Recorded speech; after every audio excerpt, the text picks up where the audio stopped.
बिस्मिल्लाहिर्रहमानिर्रहीम। अस्सलाम वालेकुम मौजूद नाज़रीन, मैं हूँ आपका होस्ट खालिद बिलाल। तुसां दा साडा फेसबुक ते यूट्यूब चैनल जदीद सोलर सिस्टम। उम्मीद करना कि सारे दोस्त खैरियत नाल होसन ते 3 दिन तो तकरीबन असां अपडेट सोलर दी कोने कर सके। ज़रा तबीयत नासाज है, उनकी वजह तो मैं कोना मुखातिब हो सकें। तो रेटां दे विच भी काफ़ी रद्दो बदल आन ते वाला अज दी भी ताज़ा तरीन सूरत हाल तो दसने है, क्योंकि सोलर दे रेटां दे विच बहु ही इजाफा थींदा पे। तो मज़ीद भी फ़िलहाल इजाफे के चांस हैं पे। ये भी थोड़ा दसने कि वजह क्या है, कहिड़ी वजह तो इजाफा थींदा पे। तो सब तो पहले तो एक तो डिमांड काफ़ी वध गई है सोलर पैनल की। वो वजह है, बाकी माल पिछू अक्सर कारोबारी हुण फ्री माल नहीं गिनते, बुकिंग ते माल मंगवांदे। बुकिंग वाला माल जेड़ा भी आंदा पे अक्सर हर बंदे कन सवे सो जिथा भी वेंदे वे जेड़े दुकानदार कन वो माल थोड़ा बुक करे सी। बुकिंग तो बाद 4 दिन दा 5 दिन दा हफ्ते दा 10 दिन दा टाइम मंगसी, टाइम के मुताबिक तो माल मिलसी।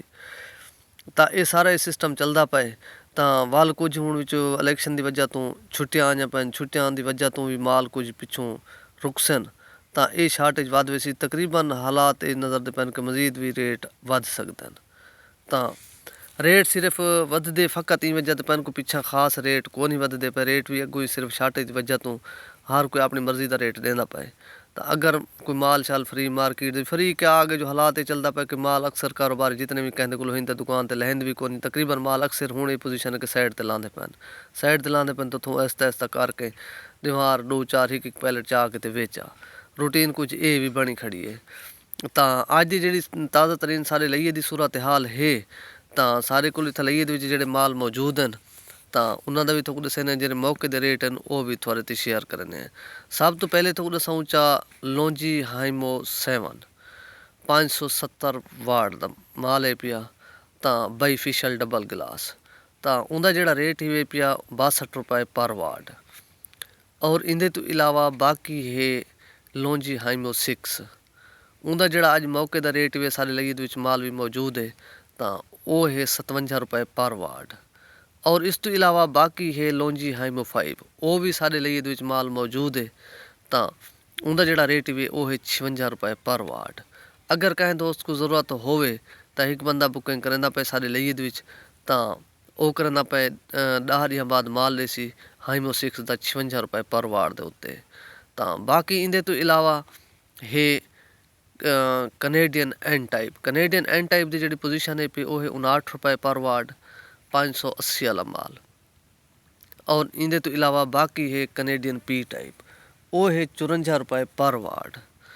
और इस तो इलावा बाकी है जिनको दा माल जिनको दी भी पोजीशन इस टाइम मार्केट इवें है कि उनका माल सारे लईए इस टाइम पहुँच गए। पहले फतेहपुर चौका दम आंदा रह गया, इस टाइम सारे लईए भी पहुँच गए माल। और उनका जोड़ा रेट है पिया वो है 61 रुपये पर वाट। और इस तो इलावा बाकी भी काफ़ी माल इन पे इंदा भी तो सही वजह जिनको पी टाइप 500 ते 55 वाट का वो है 53 रुपये पर वाट। और इंदे तो इलावा ये भी मैं तो सही वजह कि काफ़ी दोस्त पूछते रहे जो भी असें रेट दसेने ए ग्रेड दे और गारंटी शुदा Tier 1 का माल दे रेट दसेने हैं। क्योंकि मैं वजह तो ज़्यादा तफसील नहीं दसेंदा कि बस शार्टकट दसो टाइम बचाओ। तो ए ग्रेड दे और इंदे तो इलावा बाकी है जे दी भी पोजीशन इस टाइम मार्केट दी इवें खड़ी है कि उनका भी जो पी टाइप का माल है पिया वो 53 रुपये पर वाट। तो और उनका जोड़ा पी टाइप का बाईफिशल माल है पिया वो 54 रुपये पर वाट है जे दा। और उनका जोड़ा एन टाइप का इस टाइम रेट भी वो है 58 रुपये पर वाट। वो भी माल तकरीबन एन टाइप का मार्केट है कोना रेट जो सब मिले तो वो तो शेयर करने पे। और इंदे तो इलावा बाकी भी मार्केट तो काफ़ी सोलर हिन पे मजीद इतों कम रेट आले भी हिम 50 रुपये तक भी पर वाट मिल वेंदे दूसरिया कंपनियां दे जेडे आने पे आम लोकल पैकिंग वाले। तो वो भी हिन पे। तो इंदे तो इलावा बाकी है इनवरेक्स का भी थोड़ा सही वजह क्योंकि वो भी एम पैनल है काफ़ी दोस्त उनका पुछते रहे। तो उनका जोड़ा रेट भी इस टाइम इनवरेक्स जोड़ा एन टाइप का टॉप कोन का बाईफिशल पैनल है पिया उनका है 63 रुपये पर वाट। और उनका जोड़ा पी टाइप का माल है पिया वो है 56 रुपये पर वाट 550 वाला माल। और इस तो इलावा बाकी भी काफ़ी कंपनियां हिन पिया। अपना ख्याल करे सो देसो इजाज़त अल्लाह हाफिज़।